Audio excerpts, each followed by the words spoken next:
Shinku is an elite acrobat who gets summoned by cute demihumans to win their sports competition. However, when he sees he's the only human with back-bending abilities, he uses them to rizz up the princess and clap her instead. It all begins one morning when Shinku hurriedly prepares for school to avoid keeping Becky, his friend, waiting. As soon as he steps out, he decides to impress Becky like he has free health insurance and front flips to meet her. On their way, Shinku tells Becky he's traveling to England to practice for his athletics tournament, so Becky wishes him luck. When they arrive at school, they both head inside while a strange dog spies on him nearby. Later, Shinku rushes to leave school early, so he jumps on the ledge to practice his flip, but the hiding dog dashes out with a dagger in its mouth and stabs the floor with it. Suddenly, a beam shoots into the sky, and a portal opens, causing Shinku to fall into it along with the dog. Meanwhile, in a world called on Floniard, a girl named Milhai heads to the summoning ground to welcome Shinku as he lands in a petal which slowly unwraps while Milhai watches in amazement. Suddenly, the petal vanishes, and Shinku marvels when he spots Milhai with her dog ears and a tail.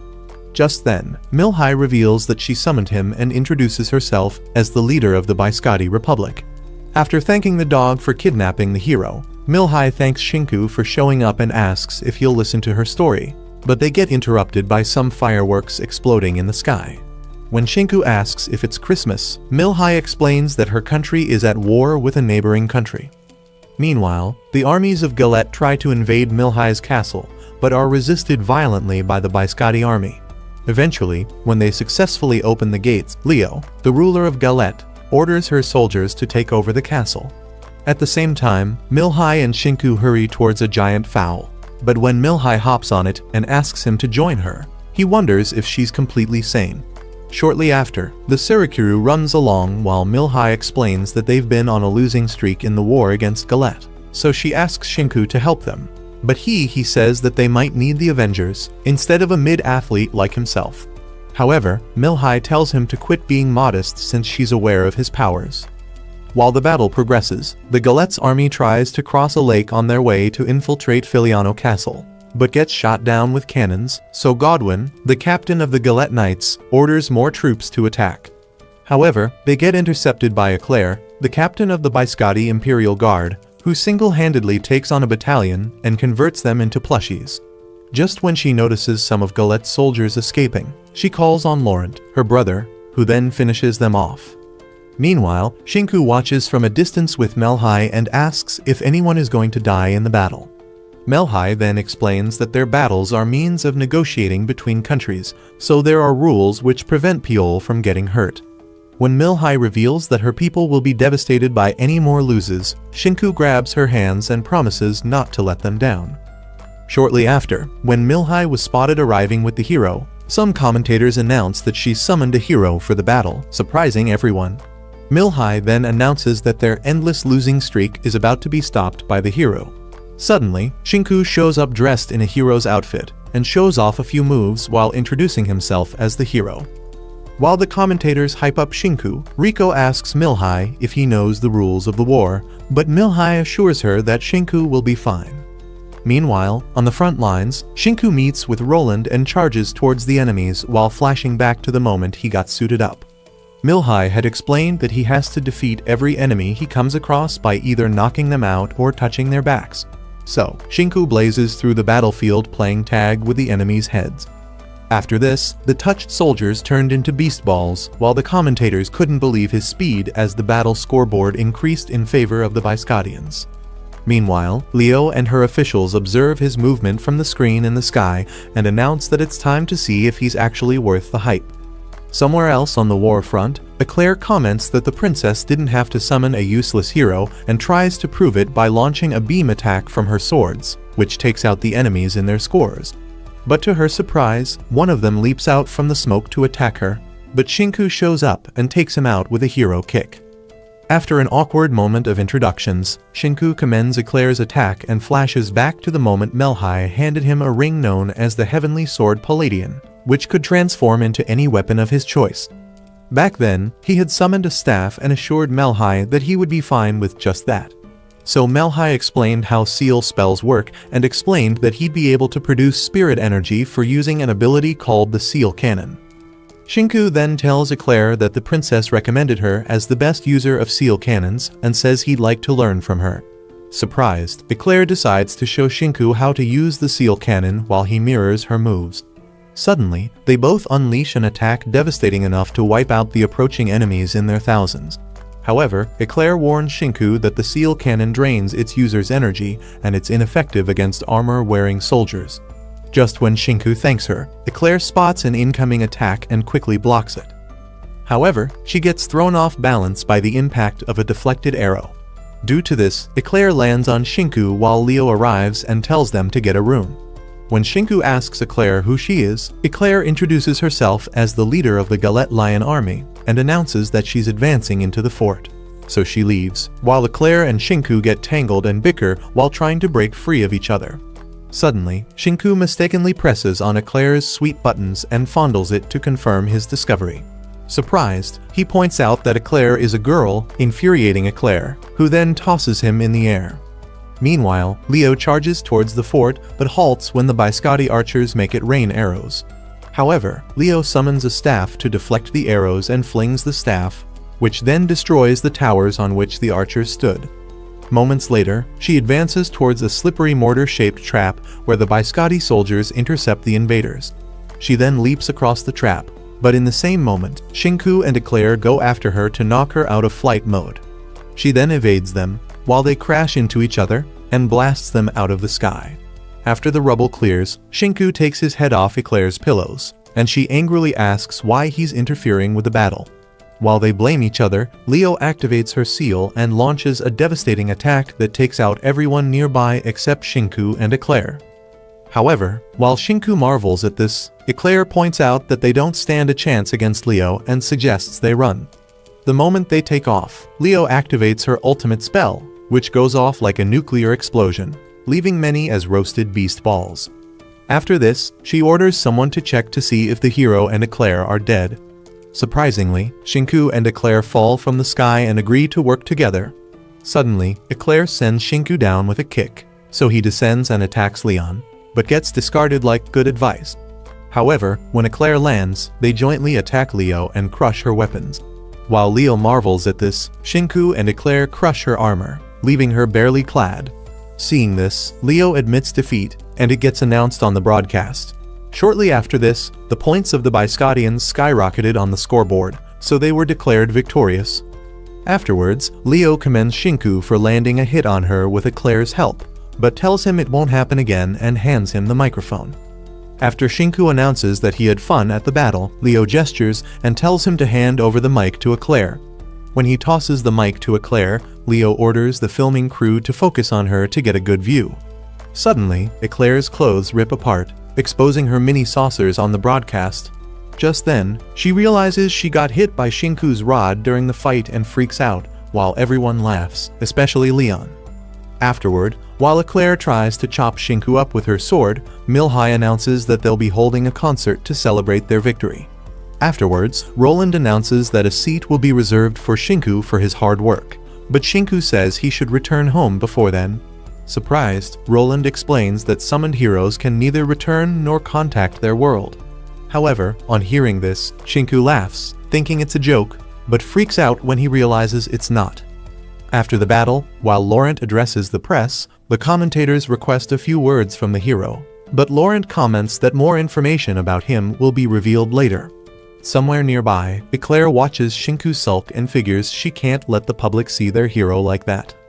While the princess gets prepared for her concert, she panics and asks if anything could be done to help Shinku, but Amelita, her personal assistant, reminds her she's got more worries than her boy problems. After listing Milhai's itinerary for the rest of the day, Amelita tells her to let the scholars handle the hero's problem. Shortly after, Rico, the big brains of Biscotti, runs down a hallway, clutching books and thinking of how she intends to fix the hero's problem with little to no clues. However, since she doesn't want Milhai upset, she hurries down the hall. Meanwhile, in the town, Shinku tries to get reception on his phone, but figures he's in an alternate universe. When Eclair blames him for using a quarter of his brains before agreeing to the summoning, Shinku says he didn't agree to anything and blames the dog. Just then, the dog activates the magic circle, and when they look closer, Eclair reads out some weird writings which state that stepping on the circle means accepting the summoning. Infuriated, Shinku asks how he was supposed to read that, but Eclair tells him to chill out since the scholars are already working on sending him back. To make his stay less miserable, she hands him a bag of coins as a reward for his performance in battle and decides to orient Shinku on the basics since he's clueless. After Eclair lectures him on how funds generated from the wars are used to build the town and pay civil servants, Shinku asks if there are also real wars where people actually die. In response, Eclair explains that there have been wars like that, fought against demons. In addition to this, she explains that the townspeople are protected because of Floniard's life force, which lies beneath the battlefields. However, outside the battlefield, people could get eaten by demons. Afterward, Eclair suggests they visit Rico to see if there's any progress yet. However, when they arrive, Rico apologizes and reveals that despite her best efforts, she hasn't discovered a way. Seeing how disturbed Rico is, Eclair tells her to chill out since Shinku is not in a hurry.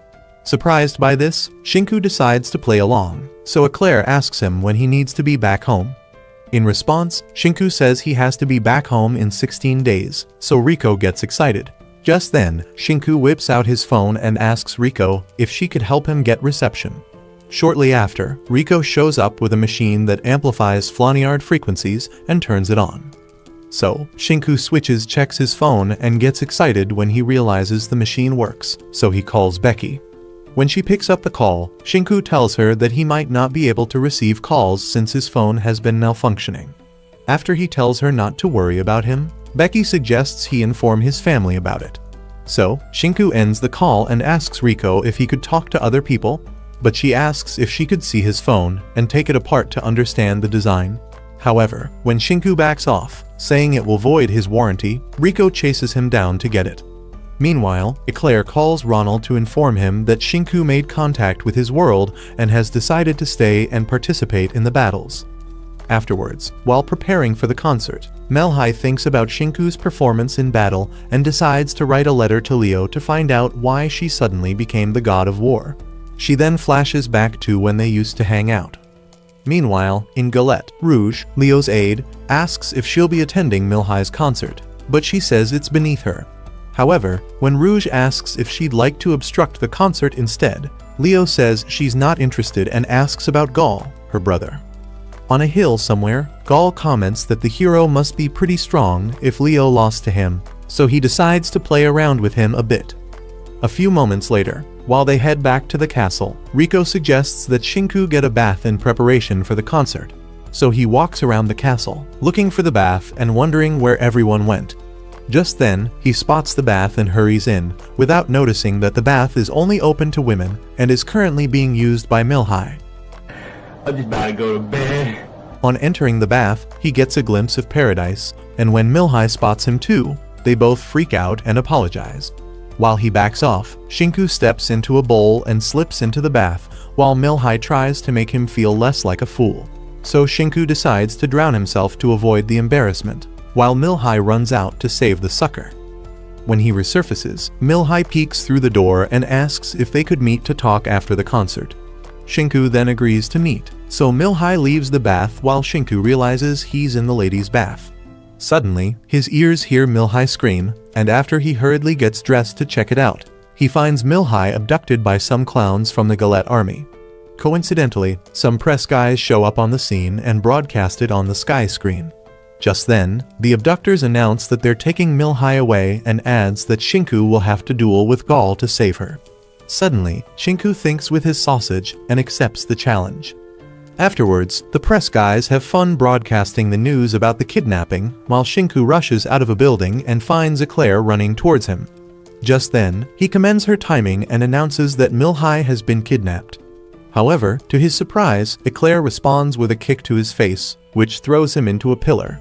Annoyed by this, Shinku asks what he did wrong, and Eclair asks why he accepted a war declaration on his own. Back at the concert hall, Ronald apologizes to Amelita for not teaching Shinku about the war declaration system. He then assures her that Melhi will be rescued, but Amelita points out that the people are looking forward to the concert. So, Ronald adds that Shinku and Eclair are on their way to rescue Milhai. Suddenly, a dog shows up with a letter, surprising them both. Meanwhile, on the way to rescue Milhai, Eclair lectures Shinku that his acceptance of the challenge has plunged them into an official battle, which they're unprepared for.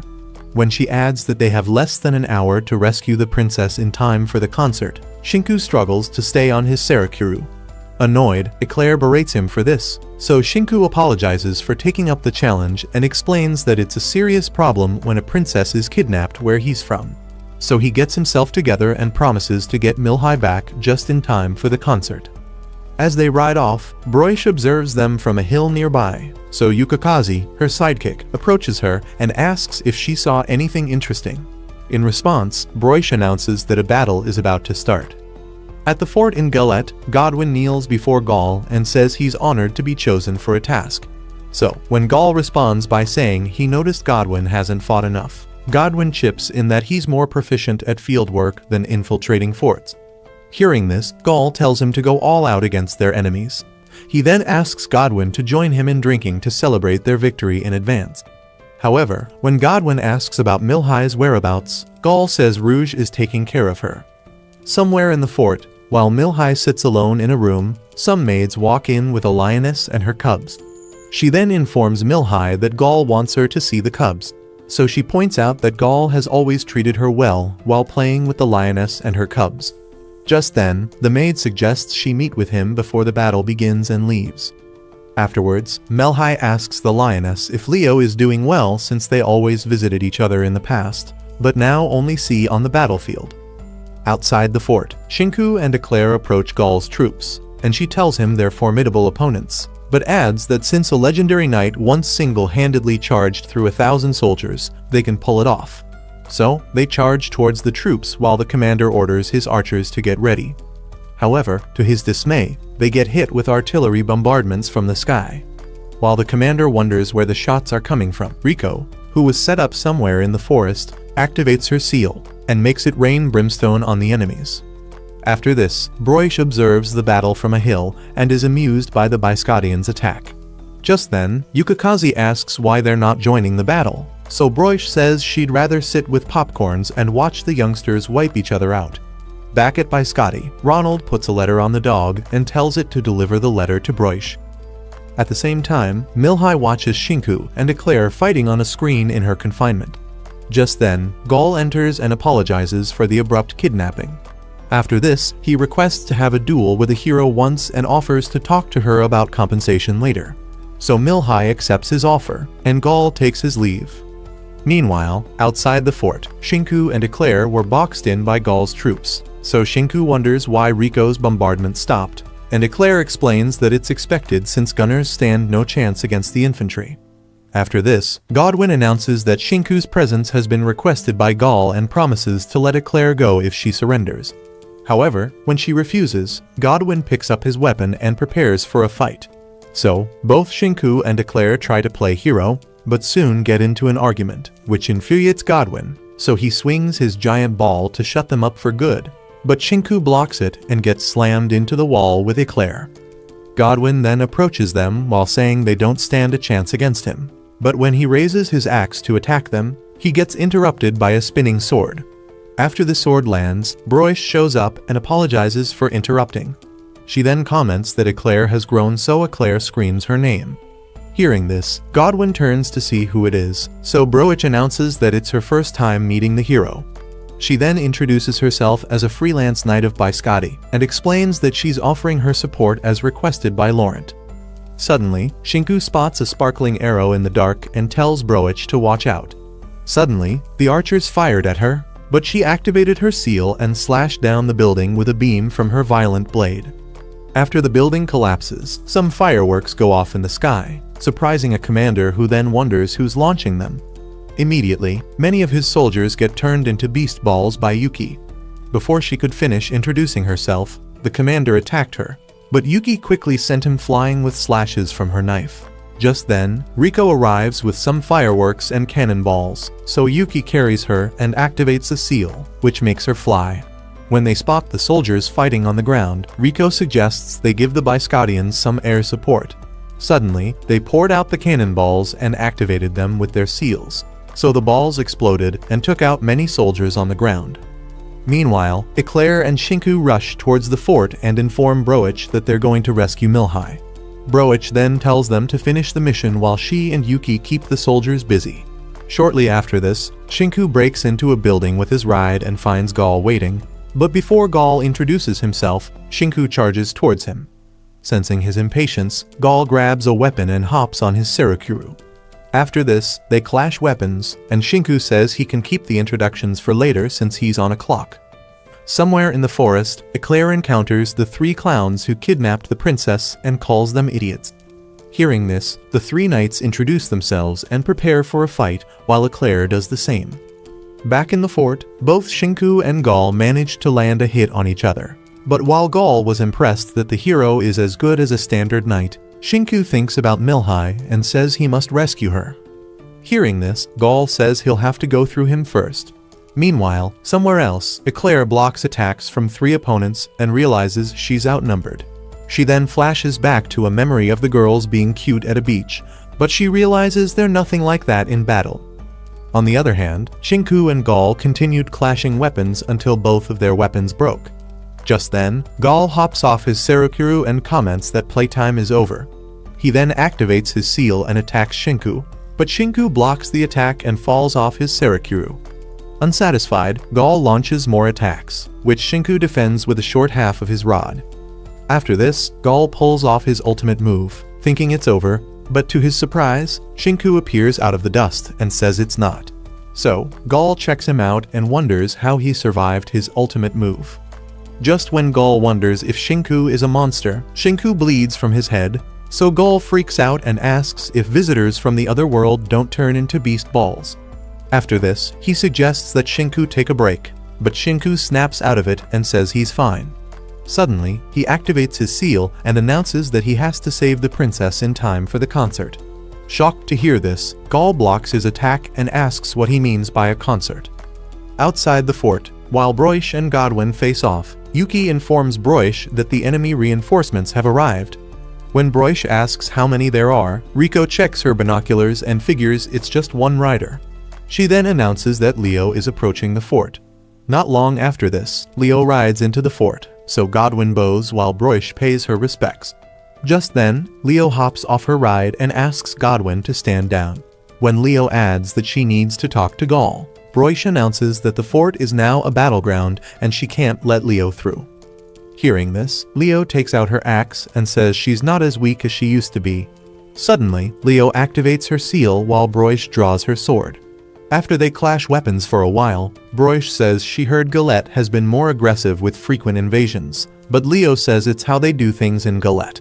Broich then chips in that the Biscottians can barely hold regular events, but in response, Leo says that the dog princess only holds lame events and asks how that's supposed to help people relieve stress. On hearing this, Broich admits that Milhai sucks in some ways, but adds that she'll get better over time. So Leo activates her seal and says that no one can get in her way. Suddenly, she charges towards Broich, who then tosses her sword up and allows herself get knocked down by Leo. After Broich surrenders, Leo leaves with Godwin and commends her on taking down the legendary knight. However, Leo explains that Broich only used a fraction of her strength and merely let her pass. Just then she opens a door and finds Eclair fighting against the 3 other ladies. Meanwhile, while Shinku and Gaul duel, Gaul asks if a concert was really planned, and Shinku explains that he's been trying to tell him all along. Just when Gaul blames his subordinates for the kidnap, Leo breaks in through a wall and furiously asks why they're playing around on a battlefield. Horrified, the boys apologize to Leo, so she heads to the room where Milhai was confined while the boys follow with swollen heads. On entering the room, she apologizes to Milhai on behalf of Gaul for interrupting her concert. Just when Milhai chips in that Gaul is innocent, Leo says she'll find a way to make it up to her. While backing her, Leo tells Milhai to leave and leaves the room. Afterwards, Gaul checks Milhai's schedule and freaks out when he realizes they can't get her on stage in time for the concert. So, Milhai glances at Shinku with a smile which make him remember Gaul's ultimate attack.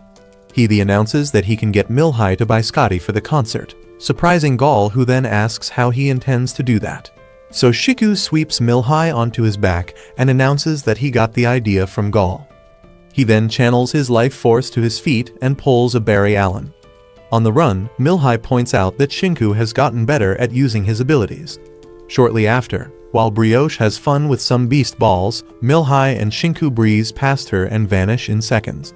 Shortly after, Yuki catches up with Shinku and introduces herself as the head of the cover ops squad. In response, Shinku commends her for fighting well in the battle.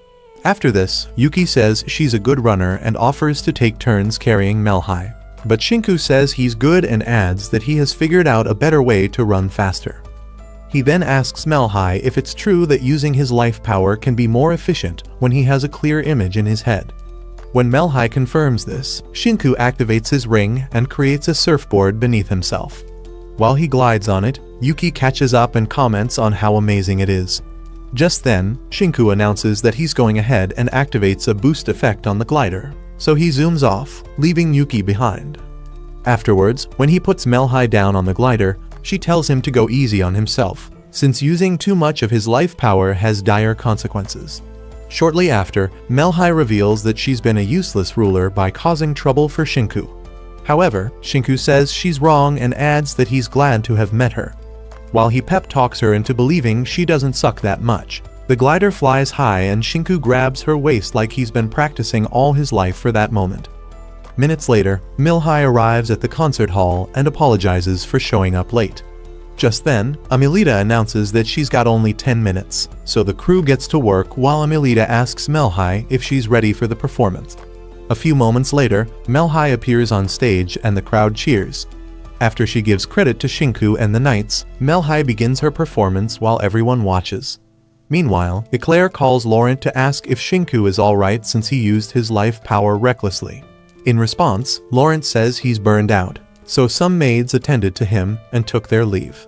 After the battle at the fort, the rest of Galette's army withdrew its forces from Biscotti. While this happens, Milhai addresses the Knights of Biscotti and commends their performance in battle. After this, Laurent and Eclair were rewarded for their efforts.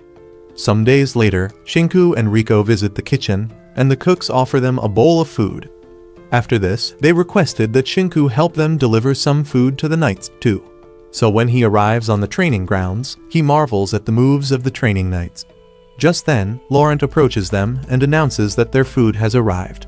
Rico then approaches Eclair to notify her about the food, but Eclair says she'd rather train some more. Uninvited, Shinku shows up and offers to be her punching bag, so Laurent tells the Knights to pay attention to the fight.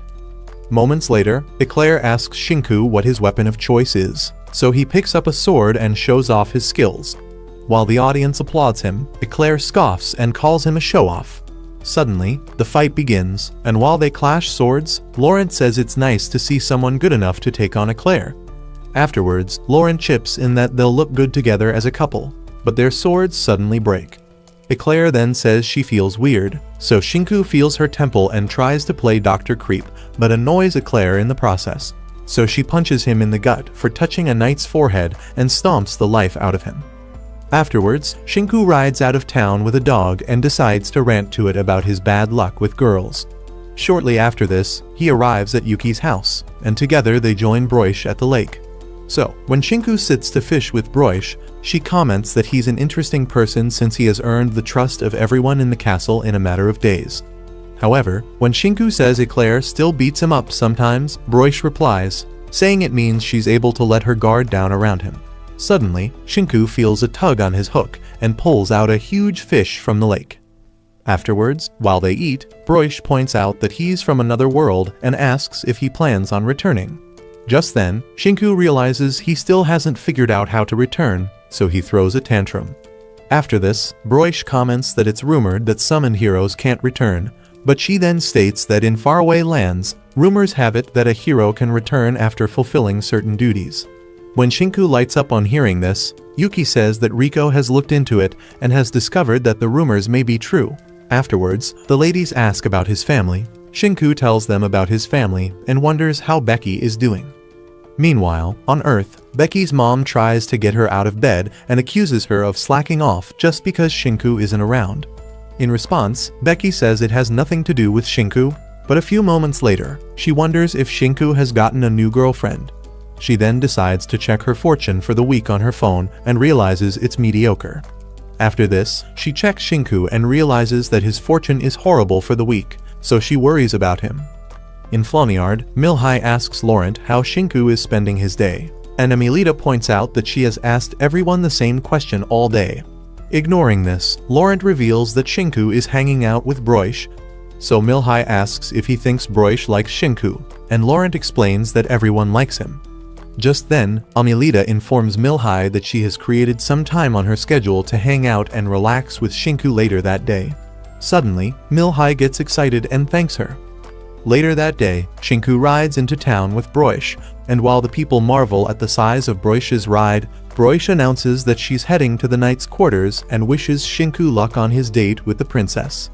After they parted ways, Shinku gets stripped by the maids and washed in preparation to meet the princess. Despite his protests, the maids refuse to let him visit the princess unwashed. Not long after this, Milhai gets notified of Shinku's arrival, so he orders the guards to let him through. He then joins the princess at the table, and she serves him some tea. So Shinku compliments the biscotti tea. Milhai reveals that the tea is one of the wonders of their world. Just then, Milhai apologizes to Shinku for summoning him, but Shinku says he's having a best time of his life. Shortly after, Shinku asks Milhai why she chose him for the summoning, and she reveals that she used a type of seal's spell named Star Composition, which allows her to see the future and also things from faraway worlds. In addition, she states that one day, while using it, she saw Shinku doing his best at a battlefield built like a castle. When she states that it's why she wanted him to be the hero, Shink sinks into the table and reveals it was an athletics competition where he lost to a lady. To make matters worse, Milhai points out that she saw the girl who won, so Shinku reveals that he was so close to winning. While he reveals how embarrassed he felt since his family and friends watched him lose, Milhai comments that his tears were beautiful and adds that it's why she chose him. At the knight's quarters, Laurent thanks Broish for showing up to help Biscotti, but Broish says she's happy to help. When Laurent states that she's loyal to Biscotti, Broish says she's just a simple wanderer. So Laurent asks if she'll be staying for a while, but Broish says she'll have to depend on Yuki's star composition to find what she's looking for. After this, Broish adds that Galette seems to have become more troublesome and blames Leo for this. She then insinuates that beasts might be involved in whatever Galette is up to and grabs her sword while saying she's got it covered. Afterwards, when Shinku walks Milhai off, she requests to see him the next day, so he agrees to show up and takes his leave. While Milhai walks with her maids, one of them asks if she's going on a date with Shinku, and she confirms that they're going for a walk together the next day. Just then, Milhai recalls that she used to go on walks with Leo. Meanwhile, in Galette, Leo gets furious about the results of using her star composition and wonders why it hasn't changed even after the war. She then wonders why she can't see the future clearly and stares at pictures of Shinku and Milhai in a pool of blood, alongside a writing which states that they'll both be dead in 30 days. Frustrated, Leo decides she must change the future and checks out her ultimate weapon. The next day, Milhai wraps up some paperwork while one of her maids tells her that working early in the day is unhealthy for her. However, Milhai says she has to finish her work so she can enjoy herself. Outside the castle, Shinku asks a knight if a Sarakuru belongs to the princess, and the knight reveals that it's a special kind of Sarakuru. Just then, Shinku tries to get familiar with it, but when the princess steps out, she finds her Sarakuru snacking on Shinku's head. So she smiles and says that they seem to be getting along, but Shinku asks her to save him from losing his head to the beast. Moments later, while Shinku rides the Sarakuru with Milhai and shortly after, they arrive in a field of flowers. Milhai then says it's where she takes walks or does her picnics, but Shinku suggests they get exercise done first. Suddenly, he conjures a discus with his ring and explains how it's used. After a few tosses, Milhai gets the hang of it and tosses the discus really high. Just then, Shinky conjures his rod to boost his jump and a glider to bring him down. Afterwards, they sit under a tree and Milhai commends Shinku's mastery of the Palladian ring. In response, Shinku points out that the Palladian is a sword and states that he hasn't been able to make the ring form a sword. So Milhai explains that the ring changes when the right situation presents itself. After this, she adds that she also owns a sacred sword and shows him her ring while claiming it hasn't awakened to her. When Shinku marvels at the sacred swords of Biscotti, Milhai reveals that Galette has 2 sacred swords too. So, Shinku asks if he has to hand over the ring whenever he's returning home, and Milhai says he has to. However, Shinku says he'd like to borrow it when next he's summoned. Surprised, Milhai asks if he wants to be summoned again, and Shinku asks if that's impossible.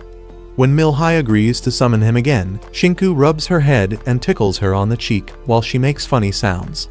Meanwhile, in the bath, Eclair asks Yuki about her trip, but she says it's nothing special. But when Rico and Eclair try to get the gist out of her, Yuki says that she can talk about anything else except the mission, since it is confidential. The next day, while Milhai's maids dress her up and they talk about her hangover with Shinku, it gets announced on the news that Leo has made a shocking announcement. Just then, the news displays footage of Leo announcing that since Biscotti summoned a hero and also welcomes back the famous Broish, they can't just sit and watch them get stronger. So she declares another war on Biscotti and allows them to decide the specifics of the battle. After this, Leo announces that she would like to bet the 2 sacred swords of Galette and demands that Biscotti offer something of equal value. While Milhai wonders what's going on, Lo urges the people of Biscotti and Galette to join in the battle. Later, when Shinku points out that the sacred swords are symbols of the leaders of a nation, Rico chips in that it is sometimes exchanged between countries as a form of diplomacy. In addition, Yuki states that the people think it's just diplomacy, but something deeper is going on. Meanwhile, in a meeting with Milhai, the elders wonder if Leo is trying to take over Biscotti. Laurent then asks Amelita to read the declaration of war. So, after she reads that the ownership of the sacred swords will be transferred for a maximum of 60 days, the council deliberates on what to do. Outside the castle, Shinku wonders if there's anything he can do, but Rico says it's a political thing and says it's up to Milhai and the other leaders.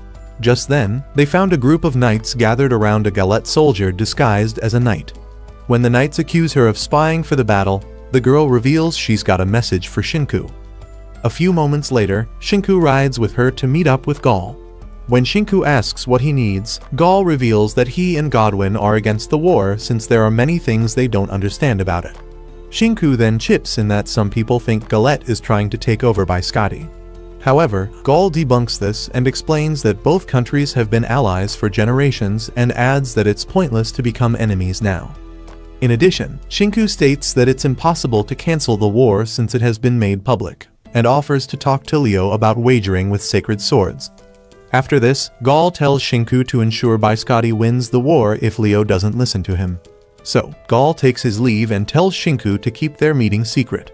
In response, Shinku asks Gaul if it's true that Leo and Emily used to be friends, but he says he has no idea about that. Back in Gaelite, Leo gets informed of Gaul's movements, but she says she expects nothing from him or Godwin. Meanwhile, Shinku asks Amelita about Milhai and Leo's relationship, so she narrates that they were once like sisters who did everything together, even after they both became rulers. Until the previous year, when Leo became obsessed with Milhai's living conditions and safety. However, Amelita reveals that Leo suddenly changed after some months and ghosted Milhai totally. The next day, a large crowd gathers for the battle, so Milhai steps up to address them. She then announces that the declaration of war was unexpected and that Biscotti is not weak. In addition, she states that they've got better weapons and well-trained knights, so she accepts Galette's declaration of war. While the crowd cheers to this, Milhai adds that they'll be wagering the holy swords and urges her people to win the war. The next day, Shinku types a text, telling Becky that he's doing well and will be participating in a small match. Just then, he gets a reply from Becky, telling him to be careful and wishing him good luck. So, Shinku gets on his Sarakuru and decides to fight alongside everyone. Moments later, Milhai addresses her people, and after hyping them up a bit, she tells those who aren't in the army to clear a path for the knights. She then explains the objective of the war to them and urges anyone who needs help to reach out to the medics. Backstage, the elders tell Milhai to be careful, so she assures them that she'll be fine and tells the scholars to keep researching ways to get Shinku back to his world. At that moment, some maids arrive and announce that Milhai's cart is ready, so she faces Rico and asks how they plan to come along. Rico then responds by saying it's going perfectly, While the battalions march out, the broadcasters chirp about the unusual numbers that turned up for the battle. At the same time, the broadcasters from Galette talk about the numbers too and add that Gaul is ready for battle. While Galette's army marches out, some knights spread rumors about places where their powers will be weaker. However, another knight debunks this and says they'll only be fighting in safe locations. Just then, another knight chips in that ghosts lurking at the fort they're headed to. But she gets interrupted by Godwin, who then says they'd simply cut down the ghosts. However, a smart one chips in that they might encounter demons in places where their powers are weaker. When she explains that demons feed on the powers of the land and bring catastrophe wherever they go, some other knights freak out and protest against scary stories. However, Godwin says demons are supposed to be locked beneath the earth, but Noir says she heard they exist and insists she's not lying. Just then, Godwin screams and tells them to cut the crap. Meanwhile, Gaul feels bad for failing to make Leo reveal her reasons for the war.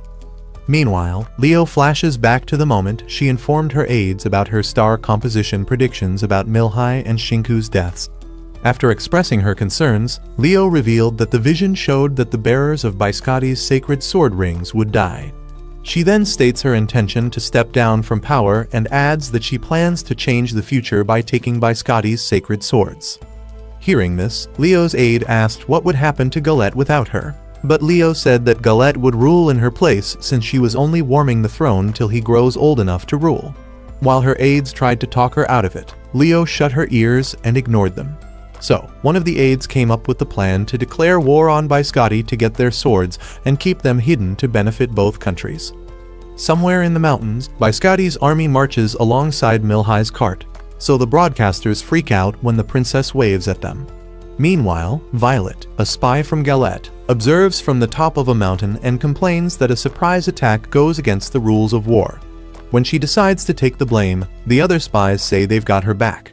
So, Violet announces that their mission's objective is to grab all valuables and steal the holy sword from Milhai.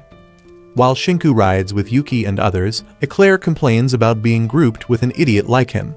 While Shinku feels bad for himself, Broish tells him to make sure he gets along with Eclair, but Shinku protests by saying she picks on him all the time. Just then, Eclair accuses him of doing stupid things. While Broish wonders what she means, Yuki explains that Shinku fondled her balloons the first day they met. Amused, Broish asks if that's true, but Shinku and Eclair deny this and claim it's a misunderstanding. Facing Yuki, Eclair asks how she knows, so Yuki reveals that Rico showed her the recordings. Hearing this, Broish commends Shinku for being bold, but Shinku says it was an accident. Just then, Eclair tries to knock him off his ride. Later, when both armies arrive at the battlefield, and while they wait for the signal to begin, Eclair plots with Shinku to sneak through the quickest route since no one would be focused on them. She then orders the Spell Battalion to hold off with the bombing and follow them while protecting Rico. Suddenly, fireworks go off, and the battle begins, so both armies charge towards each other. But to Shinku's surprise, the first attackers come for him. While he blames Eclair for her wrong prediction, the enemies fire lots of arrows, so Shinku and Eclair launch a counterattack, which deflects the arrows. Despite this, the enemies still attack Shinku, so Yuki fires an arrow that dispels them in a whirlwind. Meanwhile, some of the enemies catch up with Eclair, so she tells them to get out of her way if they don't want to be knocked out. But she soon gets surrounded by the Galette army, who shows up asking if she could drain their sacks. What do you mean by that? Just then, Eclair realizes she must have revealed herself because of Shinku, so she spins her rod and knocks down all the attackers in a single swing. While it rains beast balls all around her, Shinku catches up and says that the Palladian is being targeted. Since it's too late to change their plans, Eclair suggests Shinku avoid using the ring. After this, they agree to blast through everything in their way. While the battle gets tougher, Broish and Yuki dash through the field, making it rain beast balls. While the broadcasters do their job, Gaul suddenly attacks with his battalion from the rear of the Biscottians. At the Biscottians' camp, Milhai gets notified that a messenger from Galette has arrived to speak to her, but when Milhai asks her guard to let her through, an assassin barges in and snaps the guard's neck. Just then, Violet apologizes for her rude approach and begs Milhai to listen to her request. Suddenly, the illusion disappears, and Rico reveals she's just disguising herself as Milhai. So, the spies get captured, and they surrender. Riko then sends a firework signal, and when Shinku spots it, Eclair points out that the headquarters got raided. Immediately, Riko transforms into Melhi, and she says Leo must be up to something since she has always played fair when it comes to war. So she rides off and decides to ask Leo herself. Back in Galette, a maid informs Leo that Violet and her crew have been captured, so she asks what Gaul is doing. The maid then reveals that he's on his way with Godwin and Genoise as she ordered. When the maid adds that Gaul and Godwin are not pleased with the war, Leo says they can do whatever they want and decides she can win the war alone. Meanwhile, on their way, Gaul expresses his disapproval of the war and suggests they hold back a little in their attack. He then apologizes to Godwin for getting him stuck doing a boring job, but Godwin says he's fine as long as he rides with Gaul. Just then, Gaul gets informed that Melhi is not at the fort they're going to attack, so he gets excited and announces that they'll conquer the fort without any hesitation. On the battlefield, the soldiers fight on while the battle scores rise in favor of the Biscotti army. At the same time, Biscotti's 2nd Battalion gets closer to the fort in Galette. However, the Galette army gets stuck at a bridge where Broish keeps making beast balls of them. She then announces that the Biscotti headquarters is just past the bridge and urges the Galette army to bring it on. Suddenly, they charge towards her, but Broish launches an explosive attack that makes it rain beast balls. Horrified by this, the Galette army flees while Broish gets notified to join the 2nd Battalion.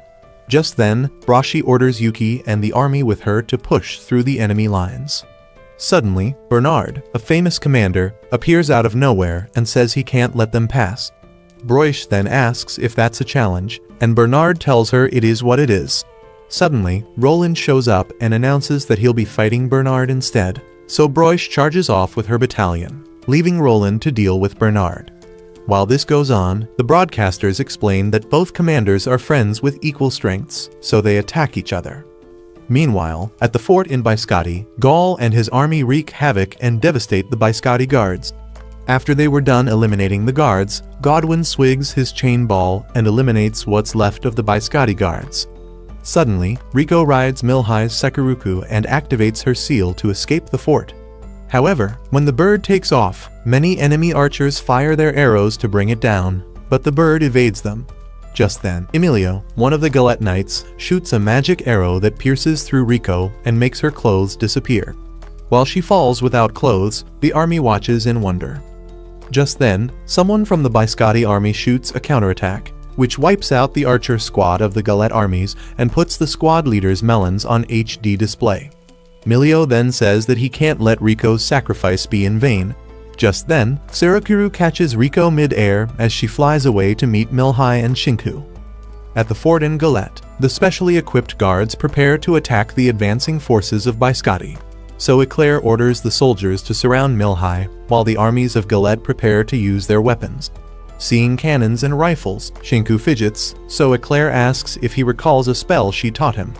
However, since he's clueless, Eclair says he'll be the defense while she charges through the enemy lines. Suddenly, Shinku conjures a shield, and the shots from the cannons begin to land. Just then, the Galater army targets Shinku and launches a missile, but he deflects it with his rod, to the surprise of everyone. Afterwards, Shinku asks Eclair what she thinks, but she calls him a show-off. She then leaps off her ride and launches an attack that blasts the guards of the fort. So Eclair orders the soldiers to clear out what's left of the fort guards. Suddenly, dark clouds take over the sky, while Leo has a vision about Melhi's death and her battle with a monster. When Leo snaps out of it, a whistle sounds everywhere, and on hearing it, a knight asks what the sound means. In response, Yuki explains that it's a sort of warning. So, Broish decides to ride ahead with Yuki to take care of anything dangerous. Shortly after, Shinku and Eclair arrive inside the fort with some knights and get a message from Leo asking them to meet her at the top of the fort, and she offers them a one-on-one match as a reward for making it there. She then shows off her sacred swords and threatens to destroy Melhi's camp when she lays hold of the Palladian. While she checks out the weather, the elevator opens, and to her surprise, Melhi shows up holding one of the sacred swords. Suddenly, Leo gets flashbacks of the vision and couldn't believe her eyes. After this, Melhi shows Leo the 2 rings and asks her to reveal the real reason behind the war. Suddenly, Rouge attacks Milhai and tries to seize the rings, but Milhai activates the rings and blasts her off. While Leo stares awestruck, Milhai conjures a sword and tells Leo that she would gladly lend her the sword if she explains why she needs them. Since Leo refuses to respond, Milhai reminds her of the good times when they were buddies. Suddenly, she tears up and asks Leo if she hates her. Meanwhile, Shinku and Eclair worry about the princess, so Shinku suggests they Calum the building to the top since the elevator stopped working. On the roof, Rouge suggests that Milhai and Leo take cover under a roof, but then a vibration rocks the building, so they stop and wonder what it is. Suddenly, the sky stage on the rooftop levitates, while a strange object descends from the sky. As the object enlarges, Milhai asks if it's the god of the land, but Leo says it must be a demon sealed deep beneath the earth. Suddenly, the structure sends out a shockwave, and flames erupt from different spots on the earth. Just when the floating stage gets hit by the erupting flames, the demon reaches out of its cocoon and roars, while Milhai wonders if it's crying. Eventually, when the demon jail breaks, Milhai picks up her sword, so the demon surrounds them with sharp tentacles. However, Leo surrounds herself with a shield and slashes off some of the tentacles. When she turns to see if Milhai is okay, more tentacles show up, and Milhai tries to protect her, but gets slashed open by the tentacles.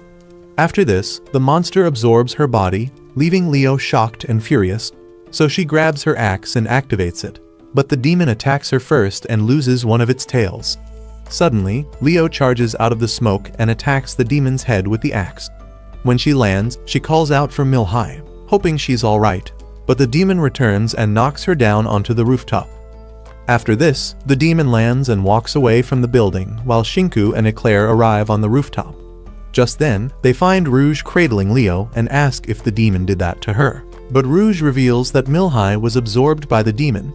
Hearing this, Eclair chips in that it's only a matter of time before Milhai runs out of energy, so Shinku says he can't allow that.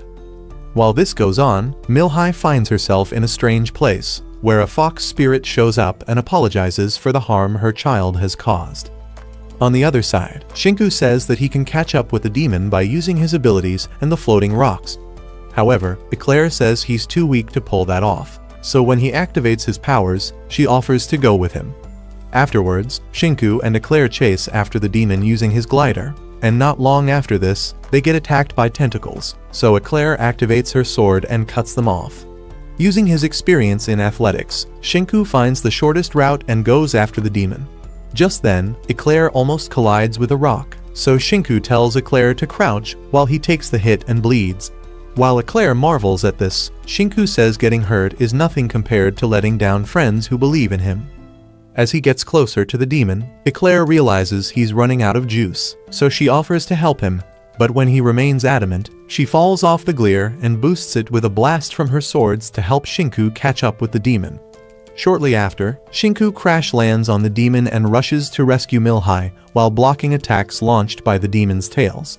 Eventually, Shinku gets slashed by one of the tails, and while he bleeds, he gets bombarded by more attacks. Fortunately for him, he summoned a shield that protected him from getting roasted. Looking ahead, he spots Milhai and flashes back to the athletics competition, where he let down his loved ones, who showed up to cheer for him. He then decides it won't happen again, so he summons his sword and charges towards Milhai's body. Meanwhile, Milhai hangs out with the fox spirit on the other side, and the spirit narrates how she used to live peacefully with her child, until one day when the skies got dark, and she found her child pierced by a possessed blade which fell from the sky. However, when she tried to wake him, the child transformed into a demon and ravaged the land. After this, the spirit narrates that the demon was sealed some years ago, but has been unleashed by Milhai's sword. In addition to this, the spirit explains that her child has been weeping since it transformed, so Milhai watches the little fox cry for help and beg for death. Just then, the fox spirit requests that Milhai put an end to the little fox's suffering, but she refuses and states that she won't allow their lives to end just like that since they're a part of Flaniard. Suddenly, the orb containing Milhai's absorbed body cracks, and she falls into Shinku's arms. However, when she awakens and realizes she's without clothes, they both freak out. Suddenly, Milhai reveals that the demon used to be a normal earth deity and says it can be restored by removing the cursed blade. So, Shinku gets up to find the blade, but Milhai says she's going with him. However, Shinku reminds her she's without clothes, so her sword glows brightly and dresses her up. While they marvel at this, the Palladian ring on Shinku glows, and he gets a new outfit and sword, too. So they spot the sword, but the demon roars and conjures more tentacles. Seeing this, Shinku summons his glider, and he blazes through the tentacles together with Milhai. Just then, they wipe out the tentacles with blasts from the holy swords while the demon cries out. Suddenly, Milhai and Shinku try to remove the cursed sword while the demon tries to shake them off. Eventually, when they take out the sword, Shinku falls off with it, while Milhai catches the little fox. The cursed sword then grows tentacles, which freak Shinku out, but Leo shoots a demon blasting arrow, which breaks the sword. Shocked, Shinku asks where the arrow came from, so Milhai reveals that it was shot by Leo. Suddenly, the earth beneath them begins to crumble, so Shinku carries Milhai on his back and realizes there's no foothold between him and the fort, so he looks around for a way out. Fortunately, Riko and Eclair arrive flying a Sarakuru, and they then apologize for showing up later. A few minutes later, while they flew on the Sarakuru, Shinku says he's glad Eclair made it, while Milhai thanks Riko for coming through. So Riko narrates that she saw Eclair falling from the sky and picked her up. Somewhere in the forest, the cursed sword still lives and waggles its tentacles, so Broish finds it and says she's impressed that Shinku and Milhai could defeat a demon under the influence of a cursed sword. Just then, Yuki shows up and says she never doubted them since they're capable. Just when they decide to finish off what's left of the cursed sword, the tentacles attack Broish, while Yuki activates a spell to suppress the sword for good. Suddenly, the sword's tentacles grow larger, so Yuki attacks it with many magical swords and eventually summons a blade with which she seals away the cursed sword for good. After this, they decide to head back and report to the fort. Meanwhile, at the fort, Milhai narrates her encounter with the fox spirit on the other side, so Yuki kneels and thanks Milhai for being brilliant. However, when Milhai says she did pull it off alone, Yuki says she'll give Shinku a petting later. A few moments later, Milhai asks Yukin if the spirit she met was real, but Yuki explains that the fox spirit has already been taken out by the demon, but it only existed because she cares about her son. Yuki then says that the fox spirit has moved on since her son is saved, and also asks if she could keep the little fox. So, Milhai hands over the little fox to Yuki, while Eclair wonders if Leo is fine. Shortly after this, Leo gets informed by her maid that the war was put on hold for everyone to watch the broadcast of their fight against the demon. So Leo requests to have a meeting with the media and openly apologizes. Afterwards, she put an end to the war, since no one had ever seen anything like the demon they faced. Later that night, Biscotti prepares a surprise performance to celebrate the end of the war. Meanwhile, Laurent commends Shinku for his contributions to the fight against the demon. But when Shinku points out that Eclair still got hurt, Laurent tells him that he doesn't need to worry about that, since her wound is more honorable. Shinku then comments that he thought Floniard was a peaceful world, and in response, Laurent explains that no one has ever seen a demon that huge and reminds him it's safest to stay within the protected zones. Just then, Eclair shows up and tells Laurent that he's needed for security issues. After he leaves, Shinku asks if she's strong enough to be moving around. But Eclair says she's fine and, in turn, asks Shinku if he has eaten. When Shinku says he hasn't, Eclair suggests they go get some food, while Riko and Yuki peek at them from behind a tree. Shortly after, when Shinku arrives with some drinks, Eclair hands him a snack, and while they eat, Eclair states that she couldn't have protected Milhai on her own and thanks Shinku. After this, Shinku points out that she could have pulled it off without him since she has always been in charge of Milhai's safety. Not long after this, Riko and Yuki get busted while spying, and Gaul arrives to ruin the date by talking about how his sister changed things in the country after the battle with the demon. Just then, the other chips in that both countries are now at peace, so a dog arrives with a letter for Riko, and on checking it, she announces that the Academy wants her to contact them right away. So she announces that she's got things to take care of and leaves. While Milhai prepares for her performance, she gets informed that she has a guest. Shortly after, she talks to Leo outside the tent, and Leo apologizes for causing so much trouble and putting her in danger.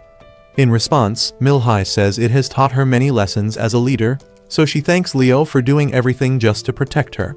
Surprised, Leo asks how she found out about that. So Milhai reveals that Rouge and Violet explained everything to her. Milhai then tells Leo that she shouldn't have risked her life just because of a star reading, and also adds that she has a lot of people she trusts with her life. Afterwards, Leo flashes back to when they were young and says that Milhai's kindness helped her. When Leo states that she couldn't bear to lose her, Milhai says she's not dying anytime soon. Just then, Milhai gets called in for some rehearsals, so Leo says she'd like to stay and listen to Milhai sing. After a while, the lights go off and the stage lights come on, so the crowd goes crazy while she begins her performance. During the performance, Yuki tells the young fox that Milhai saved it, so the young fox suddenly glows and beautifies the stage with some trees. Meanwhile, Rico is alone somewhere and weeps. After Milhai's performance, the armies of Galette and Biscotti return to their various territories at dawn. When Shinku and the others ride into town, they get a hero's welcome. But Rico says she's got something to attend to at the academy and hurries off. When she arrives at the academy, she asks about the research on Shinku's return, and the scholars explain that they've analyzed the spell and realized it isn't difficult once they have made the necessary preparations. Reading from the document, Rico figures that for the spell to work, some requirements must be met. So Rico asks if anyone has been told yet, but the scholars say it's still confidential. Meanwhile, Shinku crashes into his bed but is surprised when Rico shows up and announces that she has found a way to send him back. Afterwards, when she reveals that he could be sent back in the next 3 days, Shinku says he'd be happy about that. However, Rico explains that he won't be able to return to Floniard, and he'll lose whatever knowledge or memory of the world he has. Hearing this, Shinku realizes it must be why she looked gloomy the previous night. Just then, Rico tears up and feels bad as the head of the academy. After blaming herself for failing to find a happy ending, Shinku tries to console him. However, Rico says it hurts, since he's been getting along pretty well with Milhai. So Shinku says he has a feeling he won't forget everything he experienced, and also adds that there must be some way to return to Floniard. He then asks if she has told anyone else, but Rico says she hasn't. So Shinku requests that she keep the requirements secret. When Rico wonders why, Shinku explains that it's sad enough that he's leaving, and knowing that he'll never return will only make things worse. Meanwhile, Milhai's maids point out that she seems to be in a good mood, so Milhai reveals that she's going on a walk with Shinku the next day. At the knight's quarters, Emilio asks Eclair if Shinku will be joining them for training the next day, but Eclair retorts and asks why he is asking her. In response, the knight says that they seem to get along pretty well, annoying Eclair, who then reveals that Shinku is going to see Broish the next day, and he might only show up at noon. At Broish's house, she announces that Shinku is coming over the next day, so they decide to prepare a feast. At the same time, Gaul asks Leo if he could visit Shinku since they have some unfinished business. In response, Leo says he can, since she'll be visiting too in 2 days' time. However, she tells him to stay out of trouble. Sometime later, Milhai asks Rico if she's found a way to send Shinku back. In response, Rico reveals that she has and states that Milhai needs to perform the ritual in 3 days' time. Hearing this, Milhai says even though she knows she'll see him again soon, it's sad to see him leave. The next day, Shinku and Milhai play around the flowery fields, and just then, he drops a pocket watch. Surprised, Milhai asks if he carries that around, and Shinku reveals that it's a prize he won at the athletics competition where she watched him, and states that it's a reminder for coming second. Afterwards, at the training grounds, Shinku surprises Eclair when he shows up to train and suggests they spar again. So she accepts his challenge and says he's about to get worked over badly. Later that afternoon, Shinku shows up at Broish's house and asks how the little fox is faring. In response, Yuki says that as a fellow deity, she'll make sure to raise it well. When Shinku freaks out on hearing this, Yuki explains that she's an earth deity and demands to be respected. After this, she narrates how Broish found her wandering in the forest alone after her parents had been eaten by demons. When Broish chips in that her country also got destroyed by demons over 150 years back, Shinku freaks out. Just then, Yuki says it has been peaceful in Floniard for a long time, while Broish explains that, since they have the power to seal demons, they travel around continents while using Biscotti as their home base. Surprised, Shinku asks Broish if she's a god too, but Broish reveals she's human. She then says that she has other reasons for remaining young and adds that she could have taught him the spell if he weren't leaving soon. So when Shinku says he's interested in learning the spell, Broish decides to teach him. Later, while he heads home and convinces himself that the spell can't be learned in a day, Gaul and his subordinates show up along his path. Just then, they present a souvenir to him from Leo. Meanwhile, at the academy, Riko racks her brain trying to find a happy ending for everyone. At the same time, Shinku arm wrestles Gaul, and just when one of Gaul's subordinates shows up to serve them drinks, she trips and covers Shinku in orange juice. After this, she cleans up the mess while the others explain that she's a klutz. Gaul suggests that Shinku take a bath while they clean the mess, so Shinku thanks them and heads to the bath.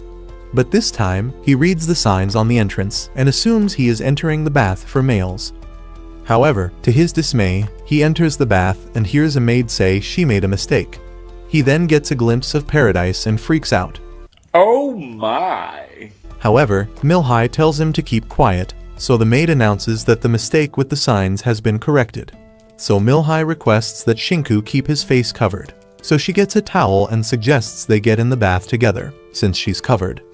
Afterwards, Milhai asks Shinku when he plans to return to Floniard, so Shinku says it depends on how long he'll be spending.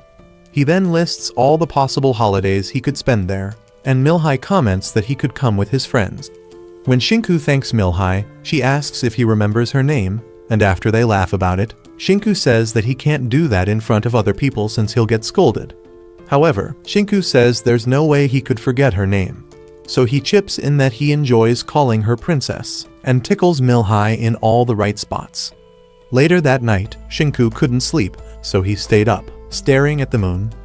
The next day, when Leo visits by Scotty, she says that Shinku is leaving too soon since she had planned on training him and Gaul. In response, Shinku suggests they save that for later. Meanwhile, Milhai pets Leo, and just when she gets excited, Shinku asks a maid if Leo is always like that. In response, the maid says that she acts like the younger one whenever she's around Milhai. Later that day, Shinku gets taken to a party, and while he asks if he's supposed to be there, Yuki announces his arrival, and everyone claps. Just then, Milhai introduces Shinku and announces that he'll be returning to his home soon. She then reveals that the party was thrown in his honor, so she asks him to step and say a few words. Suddenly, Yuki pushes him forward, so he reluctantly mounts the stage and takes the mic. Afterwards, Shinku reveals that he was just an ordinary student in his world when he got summoned and talks about how much fun he has had since he arrived at Floniard. After he recognizes everyone who was nice to him, Shinku promises not to forget his experience and promises to return whenever they need him. After the send-off party, while everyone lies around hungover from the previous night, Shinku stares outside his window. Shortly after this, he goes on a walk with Milhai, and she asks when his next summer break is coming up. In response, Shinku says it's in 100 days, so Milhai says she'll miss him. So Shinku says he might be free on long weekends in case there's an emergency where they need him. Just then, he asks if a huge ceremony is necessary, but Milhai insists that it is, since he's a hero. Some moments later, at his send-off ceremony, the elders announce his departure, so Milhai takes the Palladian ring from him. Meanwhile, at the academy, Riko continues to hustle for a way to prevent a sad ending. So, Shinku shows up in his school uniform while Riko tears up and berates herself for failing to find a solution. Shinku then consoles her by saying she has done enough for him, and there's no way he could forget all that. After this, Shinku announces that he's got some presents for her, so he brings out 2 portable speakers and a 4-colored pen. He then tells her to have fun taking them apart, but Riko says she'd rather treasure them forever. Some moments later, Eclair rides out with Shinku, and she complains about being stuck looking after him till the bitter end. In response, Shinku says he's glad she's accompanying him. Ignoring this, Eclair announces that Milhai has begun preparing the spell at the summoning grounds and suggests they move faster. Just then, Shinku offers Eclair his handkerchief, and she decides to hold on to it. She then asks why he's handing out mementos to people and adds that she's not fond of that. After a while, Eclair asks if it is true that he'll never return to Floniard, so Shinku explains that he'd lose all his memories of the world and asks how she found out. In response, Eclair says she could tell from the way Riko is acting. While they ride along, Eclair says she never imagined sending him back would be so difficult. Shinku then says he'll never forget meeting her and suffering from her short temper, but Eclair says she won't remember him since she'll be busy training. When Shinku says that's sad, Eclair tells him never to forget and requests that he return to them as soon as he can. Shortly after this, Shinki arrives at the summoning grounds and finds Milhai waiting with the dog who summoned him. Just then, the dog approaches him to say goodbye, and Milhai explains that everything is set for his return. Afterwards, on the summoning grounds, Milhai gives her farewell speech and tears up while Shinku tries to convince her that they'll have more fun together when he visits again. When he tears up, too, Milhai consoles him, but the summoning portal suddenly activates, so they separate. However, when Shinku begins to levitate, Milhai hurriedly grabs his hands and says she'd like to stay with him forever. Shinku then says he'd love that too, so Milhai declares her love for him, and while he gets ferried out of the world, Shinku says he loves her too. Back on Earth, Becky shows up at Shinku's house and calls him. However, since she got no response, she enters and, on opening the windows, she finds Shinku crying, so she asks him if something happened. Later, while they drink tea, Becky plays the therapist and realizes Shinku thinks he went somewhere for 2 weeks, but has no memory of it. So she searches Google for memory loss from concussions, but Shinku says he didn't hit his head. Becky then asks if he wants to get himself checked at the hospital, but Shinku insists he is fine and suggests they have breakfast and head out. Not long after this, they arrive at Shinku's summer house and are welcomed by Nanami, the girl who won the athletics competition he lost. She then hugs him and Becky. Afterwards, they head inside where Shinku greets his dad and mum. However, despite having fun with his friends and family, Shinku feels empty inside and wonders what he's forgetting. Meanwhile, back on Flonyard, Noir brings more books for Rico and comments on how daunting it was to send Shinku back. Just then, a letter drops out of the books, and when Rico checks it out, she realizes it's about summoning heroes from... Moments later, she runs down a hallway thinking of the letter's contents. The letter had revealed they could summon a hero again if he left mementos with at least 3 people, including his summoner, alongside a promise to return. So Rico arrives at Milhai's room and asks if Shinku gave her anything before leaving. When Milhai confirms this, she reveals that she hasn't unboxed the present yet. So Milhai presents the box and opens it. Just then, they find Shinku's pocket watch and a letter where he promises to return someday. Suddenly, Rico lights up and reveals that they could summon Shinku again. Back on Earth, Shinku spots the dog that once kidnapped him and crouches cluelessly to play with it. Just then, he finds an envelope in its collar, so he opens it and finds the Palladian ring in it. Suddenly, his memories reset, and he freaks out while celebrating with Becky, who has no idea what's going on. When she asks what he's talking about, Shinku says he remembers where he went and tells her he made a lot of friends. After this, he suggests that they go there next summer, and Becky says she would if she's allowed. Just then, Nanami shows up and joins in the fun. Who would you place your money on if Gaul went up against Shinku in a fight? Let's know in the comments. Make sure you like and subscribe if you like anime recaps like this.